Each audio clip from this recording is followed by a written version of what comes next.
Hello and welcome to another Trekmate review. This week we are discussing Apocalypse Rising from Season 5 of Deep Space Nine. This was the premiere episode in that season and first aired on 30th of September 1996. My name is Wayne Emery and I'm being joined by my co-host Jude Hawkins. Hello there, mate. It's almost as if no time's passed at all since last week's Trekmate review. No, it's amazing. It's almost like we travelled through one of them subspace anomaly wormholey type things. Yep. Indeed. So that's the thing. For everybody else, a week has passed. However, for us, it's only about 50 seconds. Yeah.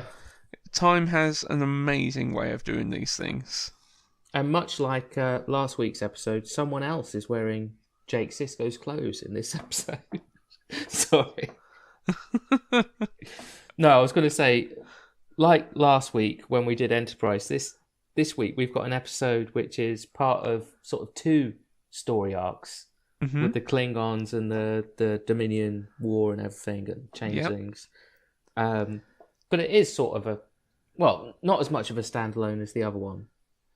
No, because this episode is very much it is a episode that is heavily involved within the story that goes on. Obviously, within Deep Space Nine, you've got a much bigger selection of episodes that go all within context of the ongoing stories.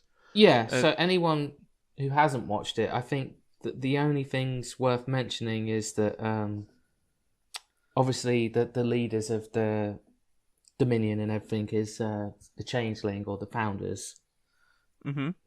And after finding out that Odo killed another Changeling, he was the first Changeling to kill another, they punished him by turning him into a solid. Yep. Took all his Changeling powers and stuff away. So that's the one main thing that plays into this episode. But also what plays in is whilst he was in the link being like turned into a solid, he was fed images of a person who he believed would have been infiltrating the Klingon Empire, and it was Gowron that he had seen.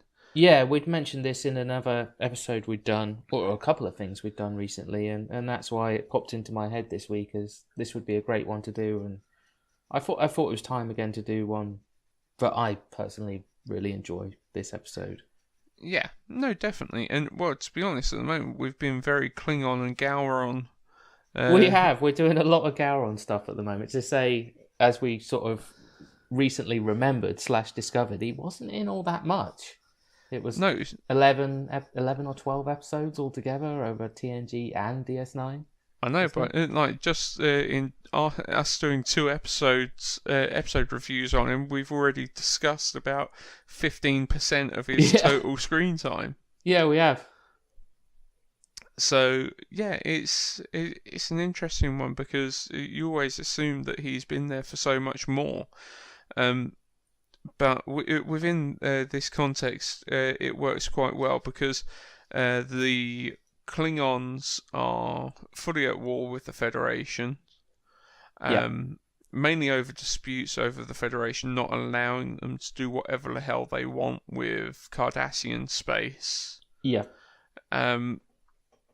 And also, as you said, now we've got this new factor of the Dominions infiltrating the Klingon Empire.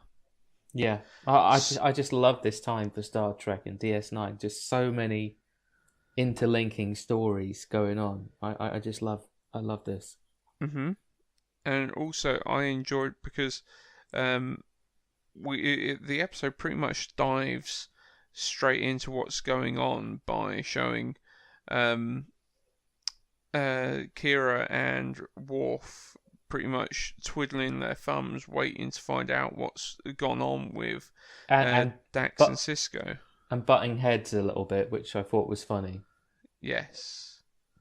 Yes, no, I appreciate it. It would have been cool to see more of that, I think, in DS9.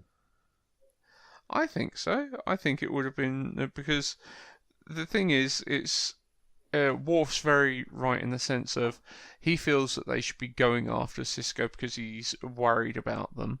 Yeah. And Kira has said that she is upholding Sisko's orders to not do anything and to wait until she hears. And Worf pretty much takes the stance of, well, you may control the space station, but I captain the Defiance. Yeah. And as such, you have no jurisdiction. But he's still on the space station. She's got to let him get on in the first place on the Defiant. Yeah, no, true.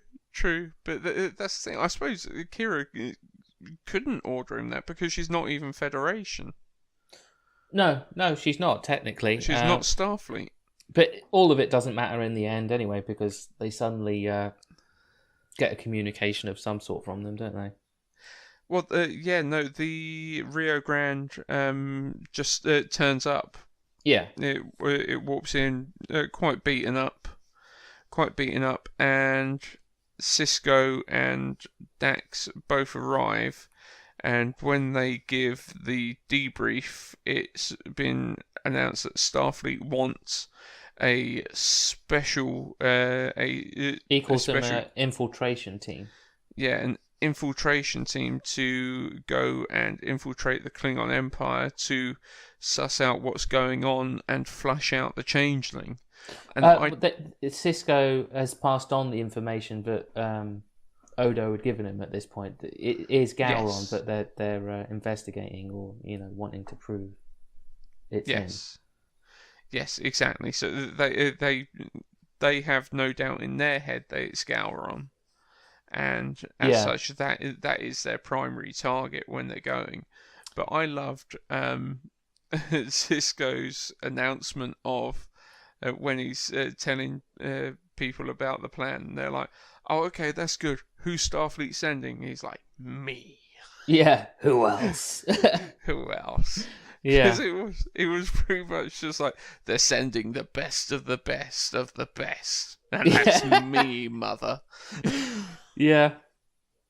Oh, I do love the difference. Being a TNG fan for so long, such a big TNG fan when I was younger, I do love the differences. The things what we're so used to from Picard, you just get something completely different from Sisko with that sort of thing. You do, because he is such a badass. He is. So I'm so far away from Earth, no one's going to find out. I can do what I want. Yeah, exactly. I've got nothing to lose. I wonder, because I'm trying to remember how long the distance is to Earth, how many days travel it is. I know it's a lot, but I don't know. It is quite a bit. So they basically formulate their plan. They have got these emitters, these like baseball-shaped emitters. Look a little bit like mini Death Stars. Mm-hmm. Yeah. Like toy Death Stars, what are painted gold. Yeah. Yeah. Yeah. No, the Sisko's going to go and catch some Pokemon. Yeah, actually, they do look like Pokemon balls a bit. Oh, before that, he has to go and grab Odo is the only person he has to sort of convince, because Odo is still moping. He's actually in Quark's bar, having a beer, strangely enough. Well, he's not drinking it, he's just staring at it and admiring the bubbles, he says. Yeah, I think he had been drinking. Yeah, I think it's what's the word? Because he had said that he had made a comment about it being a strange sensation. Yeah, that's the word. Inferred. It's inferred that he's been drinking the beer.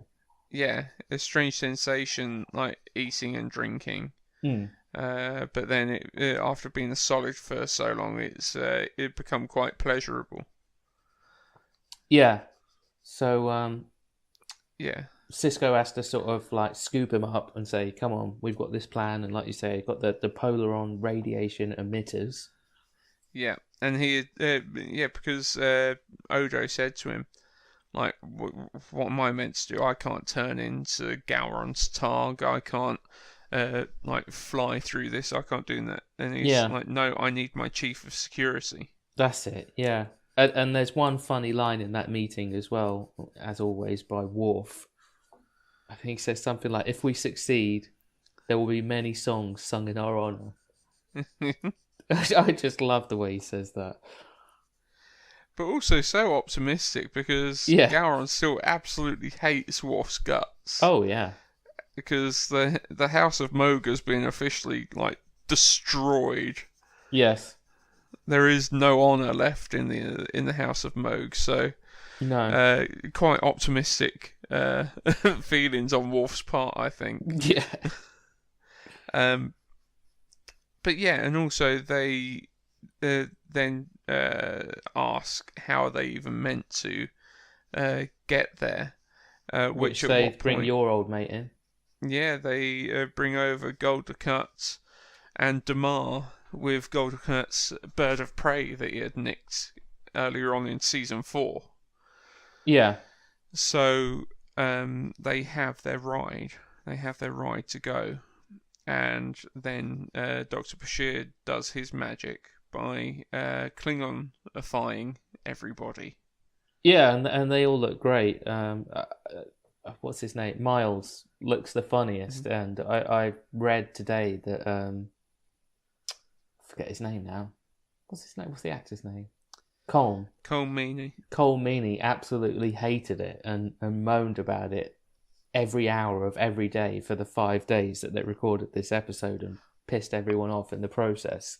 I'm sure he came out of it with a much greater appreciation for Michael Dorn.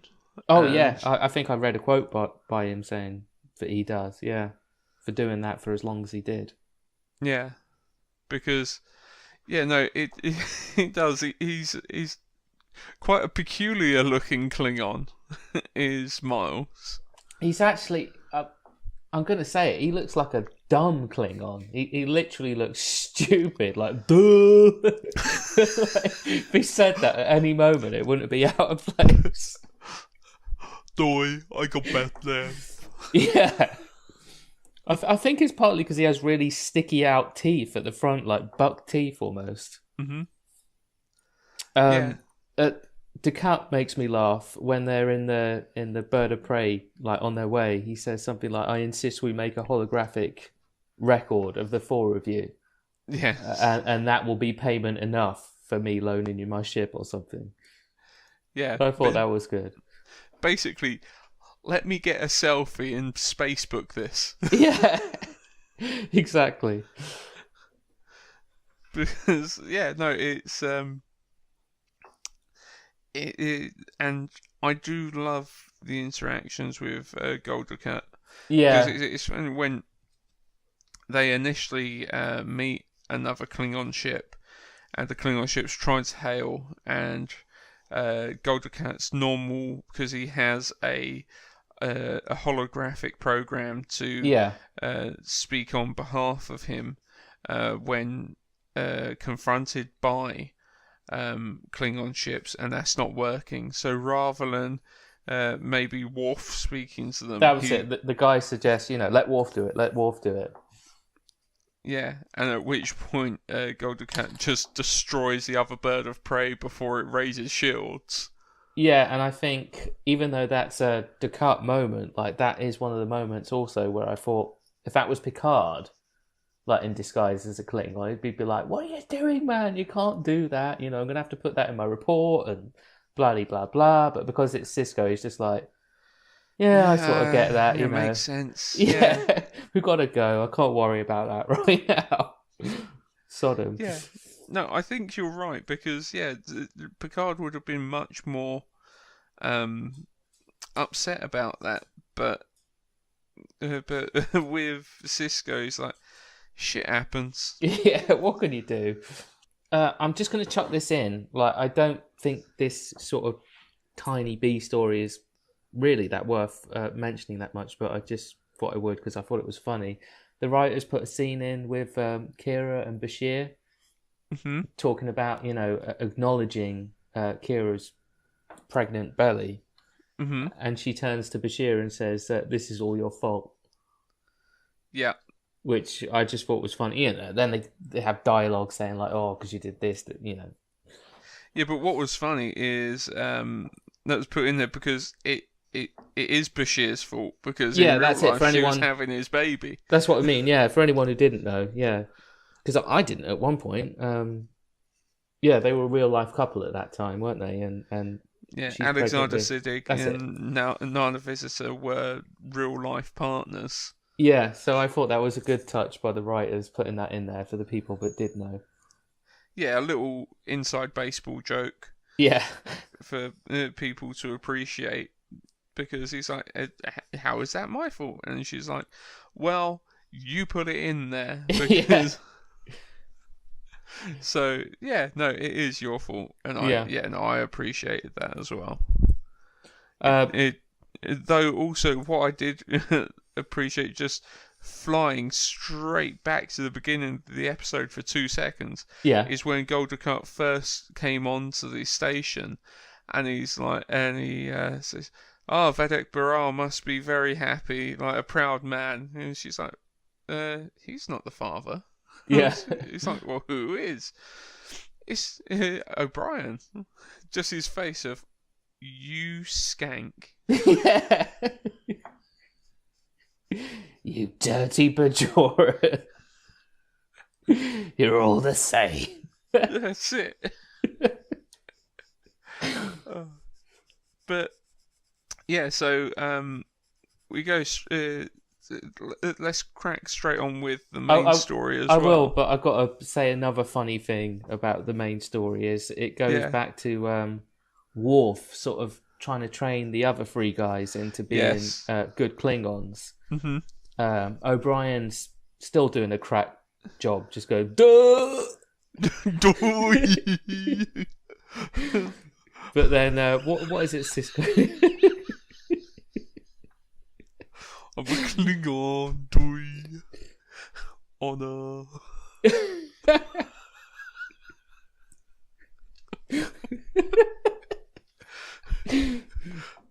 Sisko randomly punches Worf in the face. Yes. I can't remember what he says. He does it with the back of his hand. That's it. And Worf says, "Did you mean to challenge me to a fight to the death?" or something like that. He's like, "Very good, Captain. However, did you mean to challenge me to a fight, a duel to the death?" Yeah. Next time, use your fist. Yeah, I did like that moment a lot. We've got more Sisko giving Odo more pep talks because he's still whining. He's still being a whiny bitch. Yeah.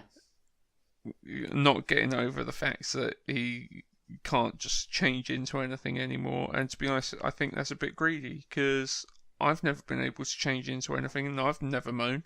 No, me neither. Yeah, so get over it. Actual storyline. Dukat says to Sisko at the very last second, pretty much, he's got a character for who he is. Well, he has one for all of them, but we only hear this one at first. Is it Jodmos? Yes, son of Kobar, so. and Sisko's the one who's supposed to be getting a medal of Gowron, along with a lot of the other ones who are there. Mm-hmm.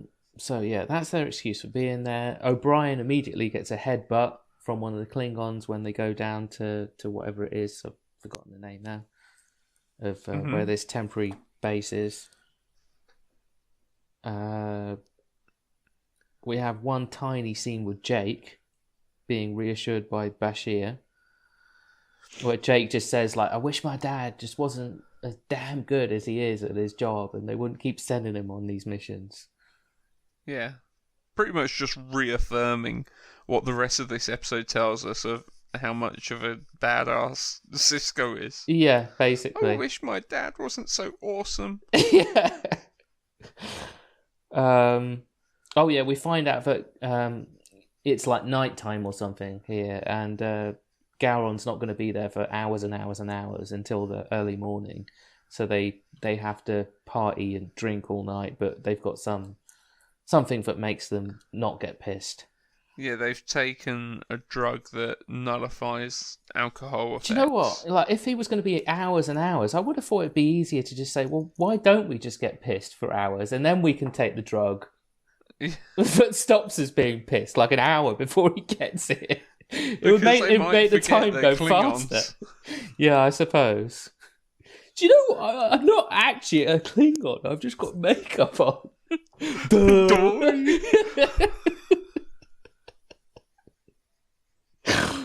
Oh, I used to be a changeling, you know.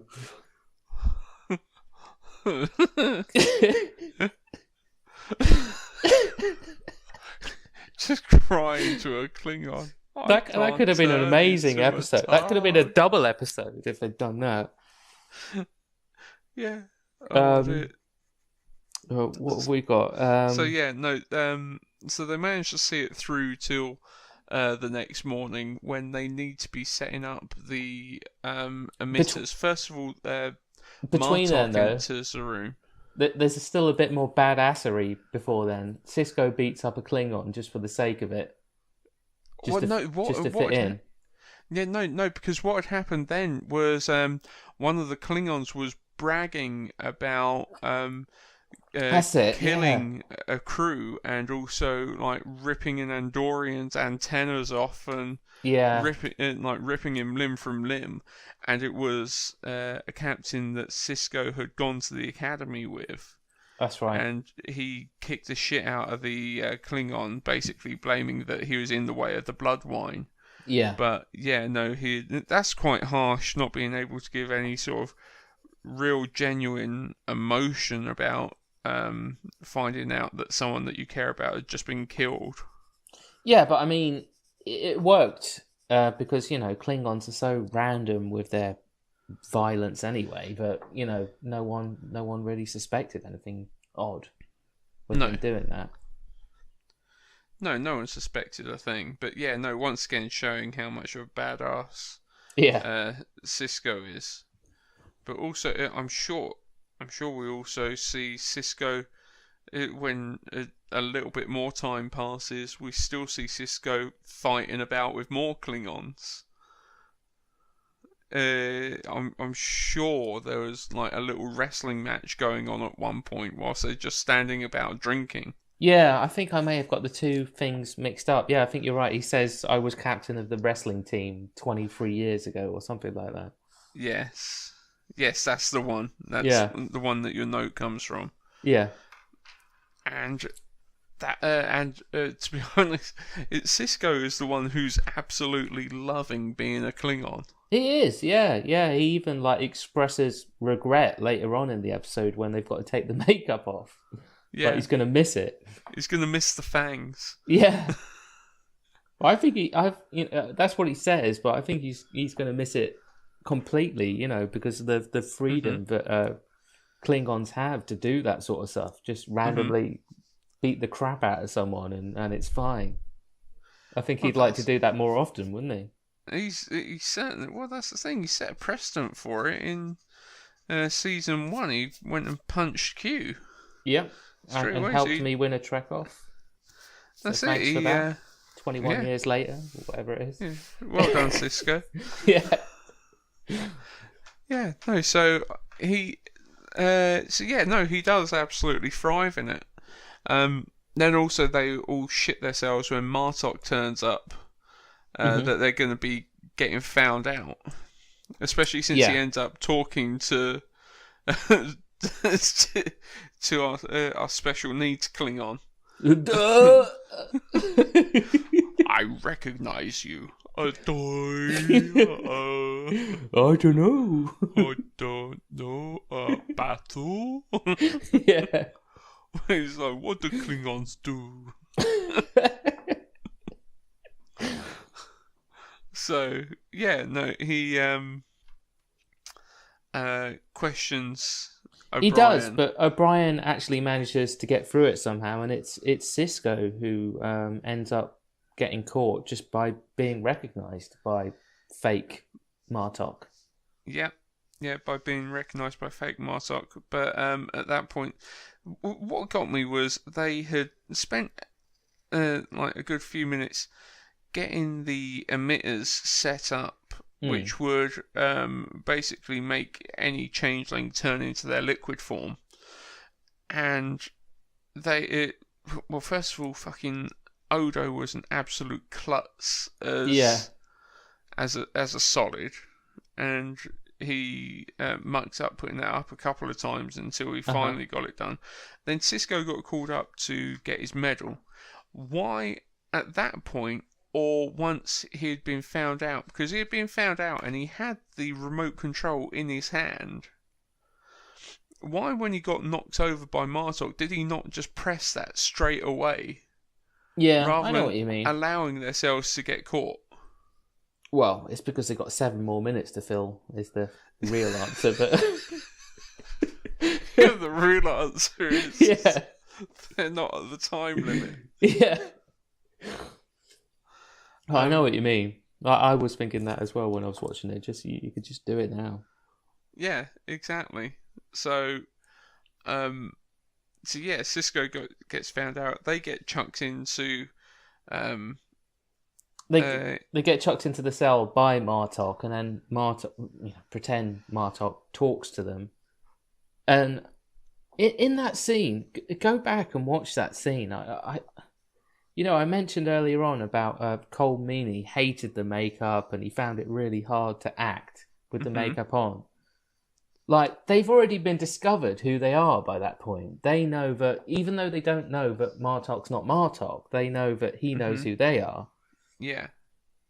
But Miles O'Brien is still speaking in the dumb Klingon voice in this scene. Everyone else is, like, speaking normally now.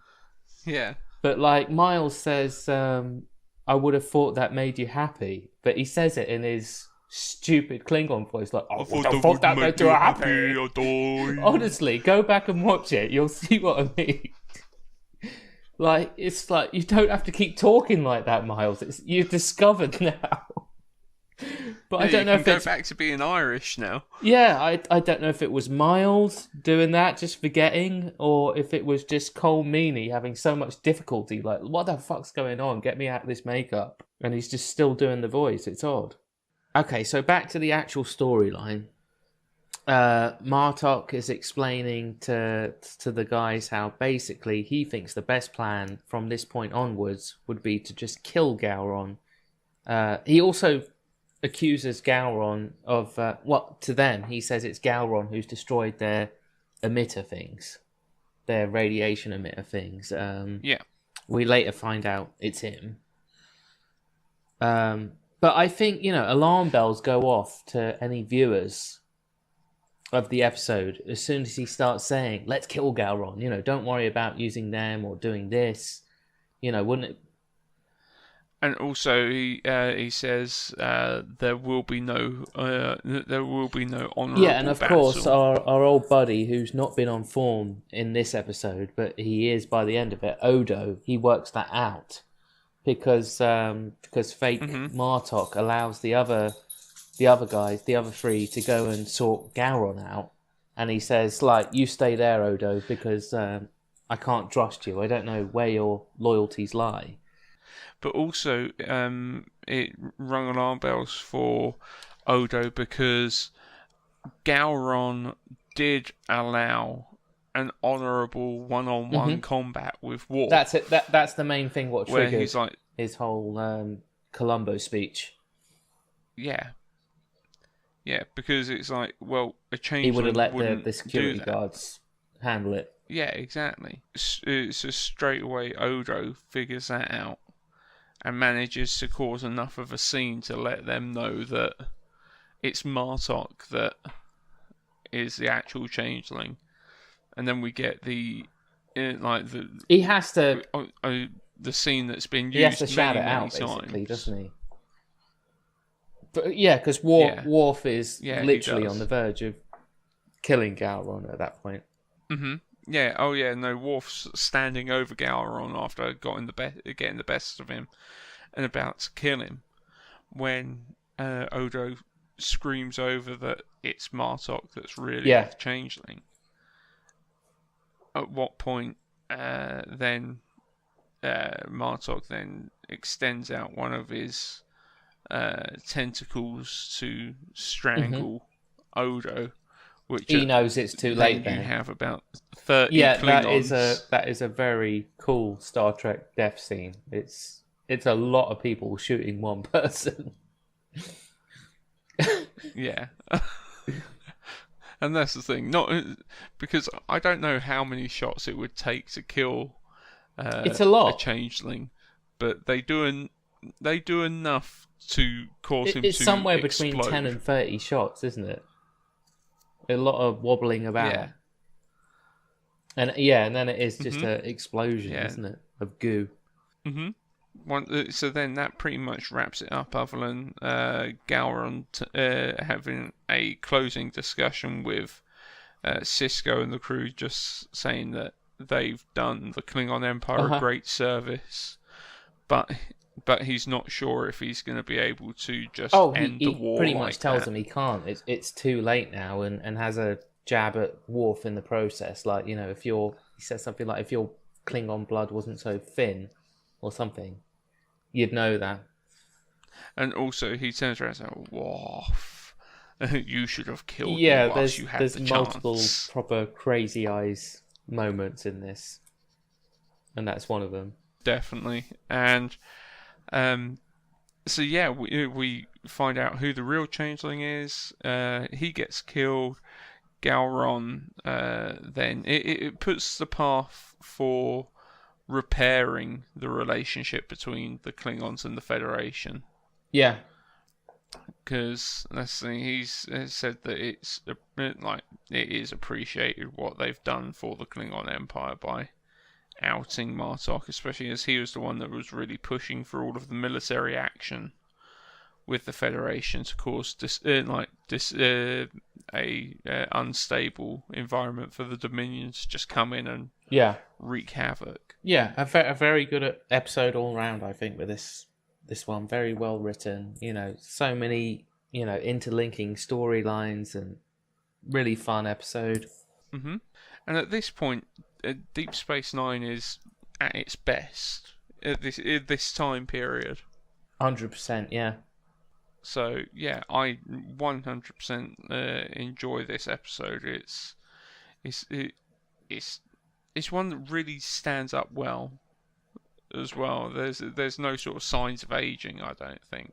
No, not at all. In fact, I'd read the whole Klingon thing was a bit of a spanner in the works for some of the writers, where they'd been asked by the heads, like Rick Berman or whoever it was at that time, you've got to put Klingons in there in season 4. And they thought that was a bit of a challenge at first, because they'd had all this other stuff set out. But, this is just an example of how perfectly that worked out for the show, with so much different stuff going on. Oh, definitely. That thing is absolutely fantastic what those guys done, and it's one of those episodes that is still just as enjoyable today as it was back then, and still it really stands up. Yeah, 100% agree. Yeah, love it. So let us know what you think of the episode, guys. Do you have any favourite points? Do you think Mars is as dumb as we do in this episode? You've got to put a picture of him at some point in the YouTube version of this. Well, I'll make him the thumbnail for it. Yeah, do, please, do. Giving it a doy expression. Duh. Yeah, won't be hard to find. No, I'm going to have plenty to choose from. So, yeah, let us know what you think in the comments below. Remember to like, favourite and subscribe. We appreciate all of the support that you guys give. Also, if you want to get in contact, email us trekmate1701@gmail.com, or tweet us at trekmate1701, or find us on Facebook, facebook.com/trek.mate.1. So once again, thank you for joining us. I've been Wayne Emery. I've been Jude Hawkins. And that has been another TrekMate review.